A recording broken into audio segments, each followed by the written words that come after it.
কলকাতার ব্যস্ত রাজপথ লাউডন স্ট্রিট থেকে সল্টলেকের সেক্টর 5 বৃহস্পতিবারের সকালটা শুরু হয়েছিল কেন্দ্রীয় তদন্তকারী সংস্থা ইডির ঝটিকা অভিযানের মধ্য দিয়ে।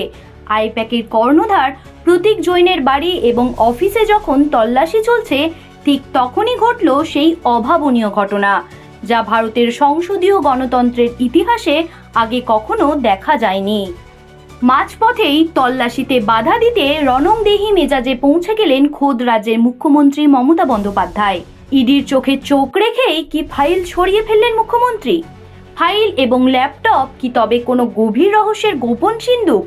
এই প্রশ্ন ঘিরেই এখন তোলপাড় জাতীয় রাজনীতি, যার রেশ আছড়ে পড়ল খোদ দেশের রাজধানী দিল্লিতে। আজ দিল্লির বিজেপি সদর দপ্তরে এক জরুরি সাংবাদিক বৈঠক ডাকেন প্রবীণ বিজেপি নেতা তথা প্রাক্তন কেন্দ্রীয় মন্ত্রী রবিশঙ্কর প্রসাদ। সেই বৈঠক থেকে তিনি মমতা বন্দ্যোপাধ্যায়ের এই পদক্ষেপকে সরাসরি অসাংবিধানিক এবং অনৈতিক বলে তোপ দেগেছেন।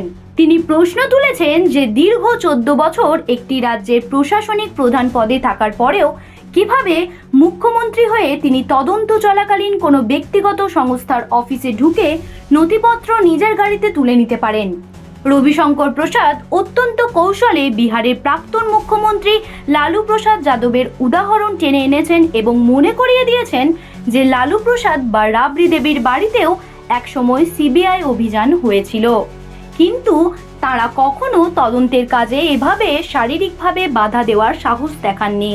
বিজেপির দাবি মুখ্যমন্ত্রী আসলে ভয় পেয়েছেন এবং আইপ্যাকের ওই ফাইলের ভেতরেই লুকিয়ে আছে কয়লা পাচার মামলার এমন কিছু অকাট্য প্রমাণ, যা প্রকাশ্যে এলে তৃণমূলের অস্বস্তি কয়েক গুণ বেড়ে যাবে। অন্যদিকে মমতা বন্দ্যোপাধ্যায় এই পুরো অভিযানকে গণতন্ত্রের হত্যা বলে অভিহিত করেছেন এবং দাবি করেছেন যে বিজেপি আসলে নির্বাচনের আগে তার দলের নির্বাচনী কৌশল চুরি করতে চাইছে, কিন্তু আইন আর রাজনীতির এই লড়াই এখন রাজপথ ছাড়িয়ে পৌঁছে গেছে আদালতের দোরগোড়ায়।